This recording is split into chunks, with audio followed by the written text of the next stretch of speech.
Overtime editor Ann Silvio talks with Lesley Stahl.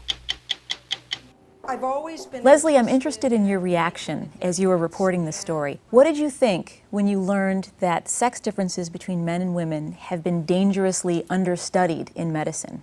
Well, I was surprised that medicine has taken all this time to figure out just how different we are. I'm guessing these are hearts. They're pig hearts. They're about the size of a human heart. Dr. Doris Taylor, a researcher at the Texas Heart Institute, showed you two pig hearts. We have a female heart here and a male heart here. And I want to see if you can tell the difference. Did you know which was which? No, she didn't tell me which was which. We've stripped all the cells, and this is the underlying framework. I can just pick it up? Pick it up. And I picked one up, and it had some resiliency, almost like a rubber band. Feel this and pull on it a little bit. If you held it up like that, it kept its shape. And I put it down, and then I picked up the other one. Oh my. This is so much softer, feels much more tissuey.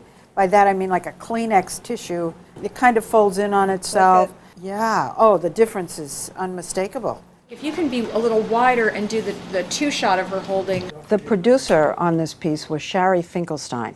I bet most people, if you said one is male and one is female, which is which, they would say, oh, the soft, squishy, floppy one is the female one and the tough, whatever one is the male one. And yet, it's the exact opposite. See, this one holds its shape so much better. That really did surprise me.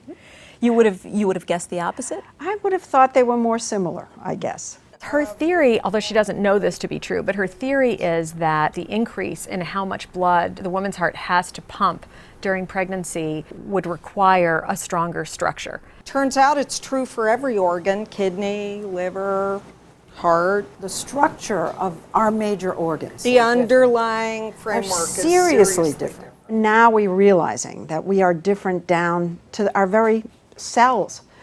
Our organs are different, our metabolism rate's different, our skin is different. I have to say, I thought to myself, are those differences meaningful in a way that would affect how my mother or my daughter is treated when they go to the emergency room? Well, it's a problem because while the researchers are discovering the differences, the medical establishment as a whole hasn't necessarily caught up. Do you think that scientists, given what you now know, should consider sex differences in virtually every single biomedical experiment and clinical trial that there is? Absolutely. Every single thing. Absolutely. One of the things that intrigued me was that our stem cells are different. I didn't even feel that. Now, you took blood from two members of our team. I from did. Shari, the producer, and from Scotty, the sound technician. And we call them victims too. The results came out pretty much like we expected.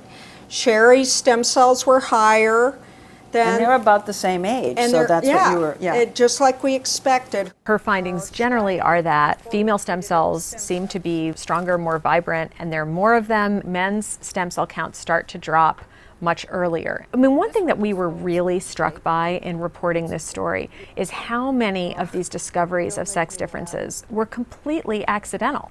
People weren't looking for sex differences. I understand that feminism may have contributed to this oversight. It took hold in this country very strongly in the late 60s and 70s. We talk about equal opportunities in employment and in education. We are going to have it now. And the women's movement, the message was, we're not different.